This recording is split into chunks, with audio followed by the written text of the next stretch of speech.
বৌদি। হ্যাঁ রিয়া, কি করছো তুমি? কিছু না রিয়া, সারাদিন কাজ করার পর এতক্ষণ একটু ফ্রি হলাম, তাই ভাবছিলাম এবার একটু ঘুমাবো।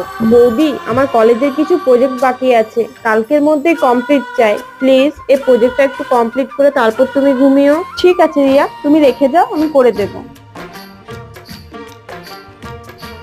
বৌমা, এখন তো রাত 2টা বাজে, তুমি এত রাতে ফাইল নিয়ে কি করছো? মা, রিয়ার কলেজের কিছু প্রজেক্ট বাকি ছিল, সেগুলোই কমপ্লিট করছিলাম। সারাদিনটা তো বাড়ির কাজ করছো, আবার রাতেও ওর কাজ করছো।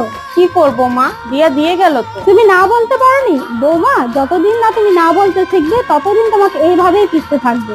না তুমি নিজের চোখে সম্মান পাবে, না তোমাকে অন্য কেউ সম্মান করবে। এইরকম করলে পাড়ার রিয়া যদি তোমাকে বাসন ধুতে বলে বা সীমা যদি কাপড় কাচতে বলে, তাহলে কি তুমি চলে যাবে? না মা।